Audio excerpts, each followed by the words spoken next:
if you watch my other videos, you might recall hearing me say that I made a one with the light build that sucks, but I actually managed to fix it and make it a half decent build. So in this video, I'm going to show you guys where you can get some of those skill cards for this build and kind of talk about how I improved it and what I carded.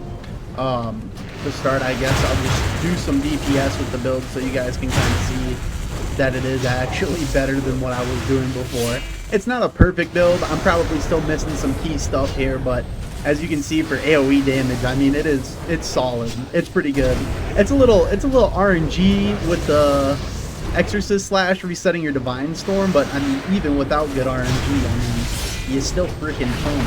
So I'm gonna get into what cards I use and where to get the ones that you can just go out and get. The cards I actually use for this build are Seal of Command, Exorcist Slash, Divine Storm, and Hammer of Wrath.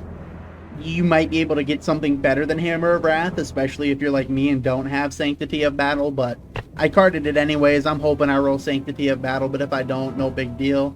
Exorcist Slash, really good because it gives you one of 3 boons. Actually, let's look this up and look at it together.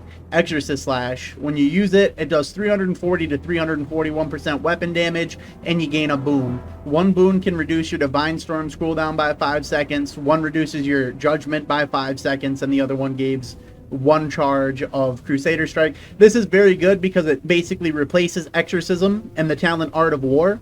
Art of War is what gives your Exorcism a chance to let you use Hammer of Wrath, but if you have Exorcist Slash, you literally just don't need it, because it says scales with modifiers to Exorcism and can activate your Sanctity of Battle, Righteous Vengeance talents if known.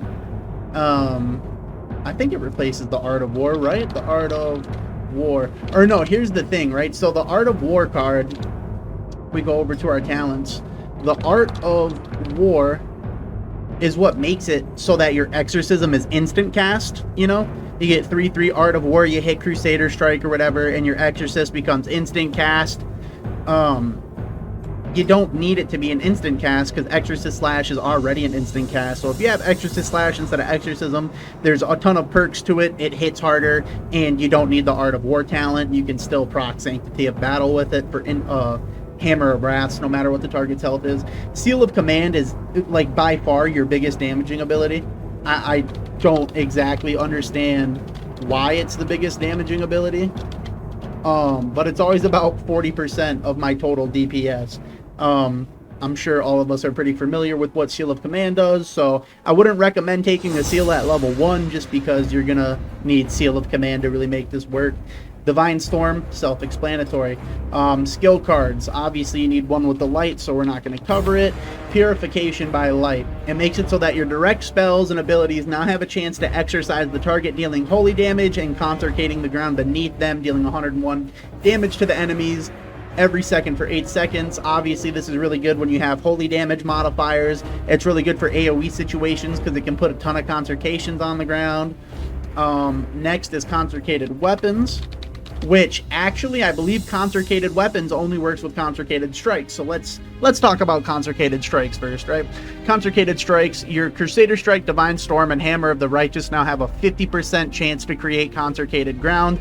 Obviously, you can see the synergy between this and Purification by Light. You get just tons of consecrations out there.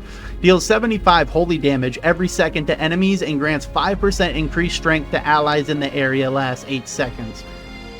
This is where Consecrated Weapon comes in, because Consecrated Strikes gives you Consecrated Ground, and Consecrated Weapons makes it so that when you're on Consecrated Ground, you gain 5% more strength in Consecrated Weapon. Consecrated Weapon increases, Consecrate Weapon gives you your abilities a chance to strike the enemy for an additional 125% weapon damage. So right, every time you use a melee ability like Crusader Strike or Divine Storm, you get a chance to just strike the enemy for 125% additional weapon damage, which is insane. And then it also procs Seal of Command a second time. So obviously there's some great synergy there. Another, I wouldn't say it's mandatory, but it is very good, Holy Specialization. If you have this 5/5, it's very good. Your spell crits will do 200% damage, and as you know, one with the light, it makes it so your Divine Storm and Crusader Strike do holy spell damage instead of like physical damage. And the capstone is that it causes your direct damaging spells and ability criticals to increase the critical strike chance of your next holy spell by 4%, stacking up to 10 times. You can only get 1 stack every second. And in addition, damaging holy spell criticals have a chance to increase magic damage done to the target by 5% for 8 seconds. So that will just increase all of your future, one with the light procs off Divine Storm and Crusader Strike by 5%. It'll increase your Concertation damage by 5%. And it really just ends... Oh, it also increases your Seal of Command damage. So it just adds up to being a lot of, percent holy damage increase. And it's a great build. It's really easy to make. I'll show you where to get all the cards that you can get right now. So the first thing I would do is get one with the light, obviously. If you don't know where to get that, you'll go to the little teleporter thing in either Stormwind or Orgrimmar, and you'll take the teleporter to Western Flaglands, and right here you'll see Uther's Tomb. So there's a player here. I'm not sure if the mob is up. Also, since I have one with the light, I might not even be able to actually show you guys me getting the card, but you come back here and you kill this Avatar of Darkness. Is the first step, and then once you've killed this, you'll have to go back into the tomb, and you should see an NPC there. Or does it just spawn the light well? I don't know. Let's go see. There's either going to be another NPC you need to kill. No, it just spawns the beacon of light. You don't have to kill him. Well, I'm going to, because he's being a dick. I've been told you have to kneel to this thing. When I came here and kneeled, it didn't work. I had to bow. I had to bow before the beacon of light, which will then give you the Mystic Scroll, one with the light. I'm surprised they gave me that since I already have it, but hey, we'll take it.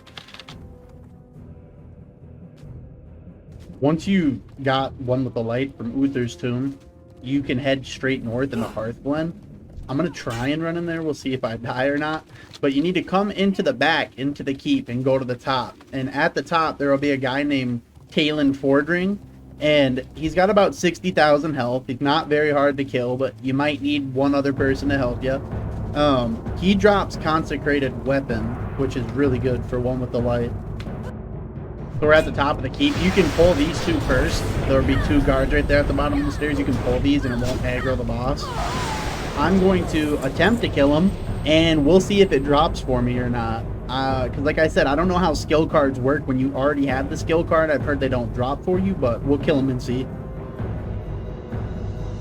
Well, we'll try to kill him. Like I said, he's not super hard to kill. It's not too crazy. The one thing I don't have on my build that I want to roll is Sanctity of Battle. This is wonderful. Oh, I thought the servers were going down. Just a little bit of lag.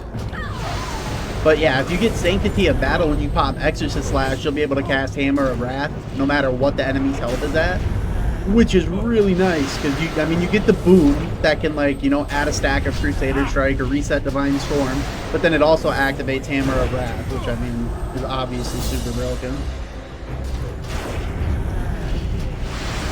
But yeah, like I said, you can pretty much solo him. I know I got a pretty strong build right now, but I think even with an average build, if you can heal yourself a little bit, or if you have a pet, this should be a breeze. Yeah, he didn't drop it for me because I already have it, but when you kill Talon, or High Lord Talon Fordring or whatever, he will drop you Consecrated Weapons. So for this one, unfortunately, all I have is a map because I don't think I can solo Strathel him, and I don't really want to wait and queue for it. This is where you get Purification by Light. I was told it drops off the Bastion mob, and then I went here and there were no mobs with the name Bastion, and where I actually got it was off this boss right here. If I could click the right thing. I got it off this boss right here is where I got my Purification by Light, if I remember correctly. Right before the last boss. So if you get this in RDF or whatever, when you come down here for the last boss, it's literally just in this room right behind it.